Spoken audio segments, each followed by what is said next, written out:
You're looking at two objects right now. One is a diamond, the other is a piece of coal. Chemically, they are almost identical. Both are pure carbon. The only difference is the amount of pressure and heat applied over millions of years. That is it. That is the entire scientific distinction between the most expensive decorative stone on Earth and the black rock you burn for heat.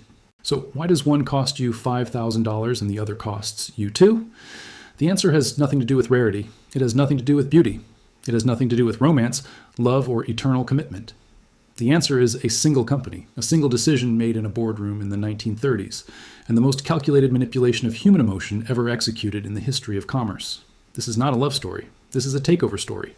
And by the end of this video, the next time you look at a diamond ring, you will not see a symbol of forever. You will see exactly what it has always been, a piece of carbon wrapped in the most brilliant marketing operation the world has ever seen. Before 1870, diamonds were genuinely rare. They were found only in a handful of locations in India and Brazil. Supply was extremely limited. Royalty and wealthy merchants fought wars over them. The stones carried real weight because finding one was an event. They were truly exceptional objects. Then everything changed. In 1867, a 15-year-old boy named Erasmus Jacobs found a transparent stone on the banks of the Orange River in South Africa. He did not know what it was. He traded it to a neighbor for a permission to go fishing. That stone turned out to be a diamond. And within 3 years of that single discovery, prospectors flooded the Kimberley region of South Africa in one of the largest diamond rushes in history. What they found was not a pocket of gems. It was a catastrophe for the diamond industry. The deposits in South Africa were so massive, so unimaginably dense, that the global supply of diamonds was about to increase by a factor that threatened to destroy the entire market overnight. Basic economics says this clearly. When supply increases dramatically and demand stays the same, price collapses. And that is exactly what began to happen. Diamond prices started falling. Merchants who had built fortunes on the scarcity of these stones watched their wealth erode in real time. The precious stone that kings had worn was becoming a common object. The industry needed someone to stop this, someone ruthless enough to consolidate what was happening and control the flood. That someone was Cecil Rhodes. Rhodes was a British colonial administrator and businessman operating in South Africa during the 1880s. He was not a geologist. He was not a romantic. He was a consolidator. His mind worked the way a chess player thinks 12 moves ahead. He saw the diamond fields fragmenting across dozens of competing mine owners, each one flooding the market, each one driving the price lower, and he saw the solution with perfect clarity. Buy them all, every single one. Bring them under one roof, and then decide how many diamonds the world gets to see.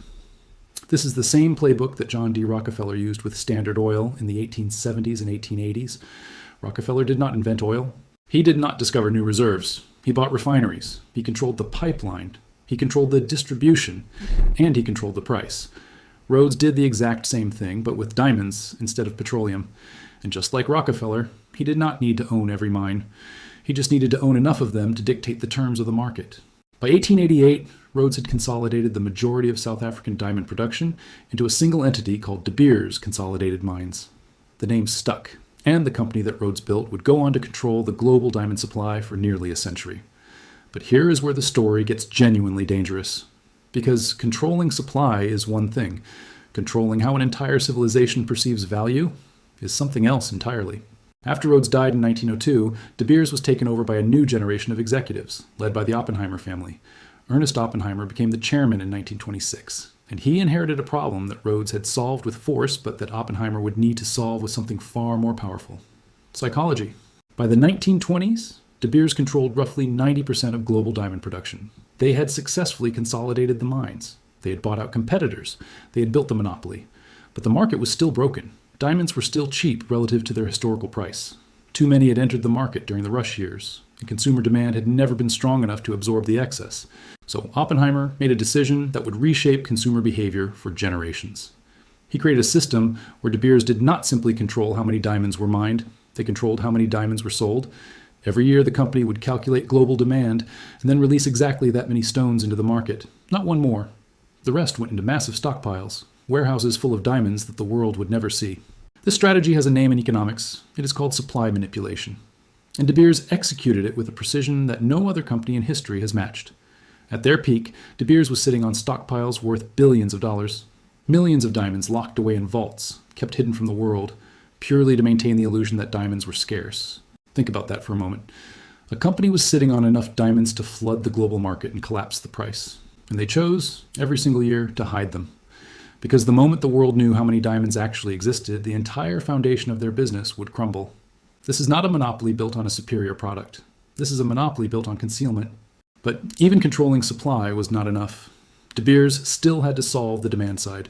People needed a reason to buy diamonds, not just a reason to buy jewelry.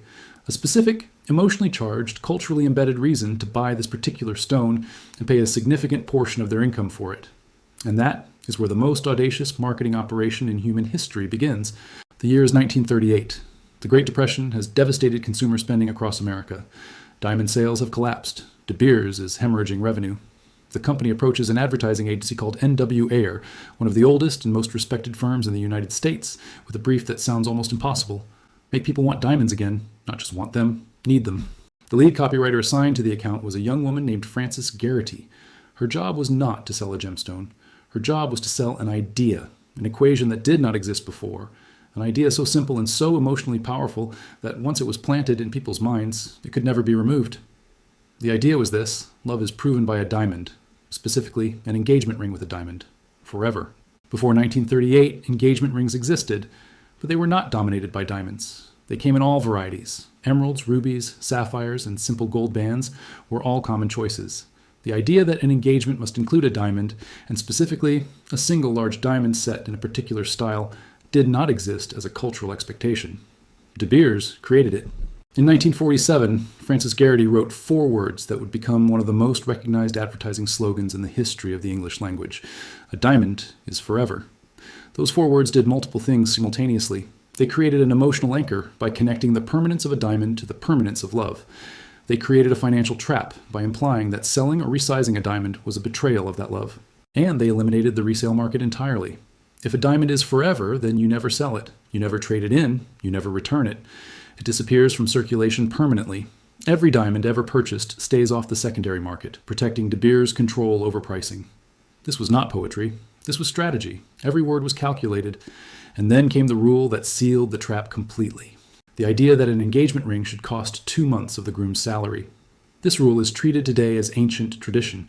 People believe it has been passed down through generations, that it is a long-standing cultural expectation rooted in some historical practice of valuing a bride or honoring a commitment. It was invented by N.W. Ayer's advertising team in the 1980s. It did not exist before that. De Beers spent millions of dollars over decades embedding this artificial standard into American culture through television commercials, magazine advertisements, and targeted campaigns aimed at young men approaching marriage. The rule was designed to do one thing: ensure that the average American spends a significant and uncomfortable amount of money on a piece of carbon. And it worked. Today, the average engagement ring in the United States costs over $5,000. In major cities, that number climbs into the tens of thousands. All for a stone that, if the market were flooded with the diamonds sitting in De Beers' vaults, would be worth a fraction of what consumers pay. Now let us talk about what is happening right now, because the illusion is cracking. In the last decade, laboratory-grown diamonds have entered the market at scale. These stones are chemically, physically, and optically identical to natural diamonds. There is no test that can distinguish a lab-grown diamond from a mined diamond without specialized equipment. They are, by every measurable standard, the same product, and they cost 60 to 90% less than their mined equivalents. De Beers initially tried to fight this by marketing natural diamonds as superior, as having a story, as being formed by the earth over billions of years. But the argument collapsed under its own weight. Consumers began asking the obvious question: if the stone is identical, why am I paying 10 times more just because it came out of the ground instead of a laboratory? On top of that, new diamond deposits were discovered in Russia, Canada, and Australia, breaking De Beers' stranglehold on global supply. In 2023, Russia's diamond producer Alrosa accounted for roughly 30% of global diamond production. De Beers' market share dropped from 90% in the 1980s to below 40% by the early 2020s. The monopoly is dissolving, and with it, the illusion of scarcity that kept prices artificially high for over a century. De Beers' revenue has fallen dramatically. The company that once controlled the emotional landscape of romance across the Western world is now watching its foundation erode as consumers wake up to what the product actually is: a piece of carbon. But here is the deeper lesson, and this is the part that extends far beyond diamonds. De Beers did not just sell a product. They demonstrated something fundamental about how value works in modern economies. Value is not inherent in objects. Value is a story that is told, repeated, and eventually believed. A piece of paper is worthless until a government declares it currency. A digital string of code is worthless until enough people agree it has purchasing power. and a common carbon structure is worthless until a single company spends decades convincing the world that it represents love, permanence, and commitment. This is the same mechanism that makes fiat currency work. This is the same mechanism that drives the housing market. This is the same mechanism behind every luxury brand, every status symbol, and every financial instrument that trades on perception rather than intrinsic value. De Beers did not discover this principle, but they perfected it. They turned it into an art form. And they proved that if you control the supply and you control the narrative, you can assign any value to anything. The question that should keep you up at night is not whether diamonds are worth what you pay for them. The question is how many other products, how many other beliefs, and how many other financial assumptions in your life are built on the same foundation of manufactured scarcity and engineered desire. So the next time someone tells you that a diamond is forever, remember what forever actually cost. Remember who invented that sentence.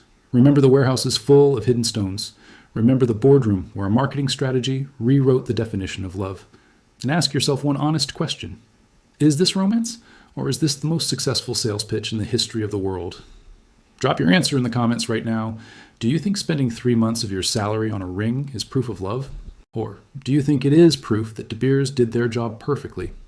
I want to know what you think.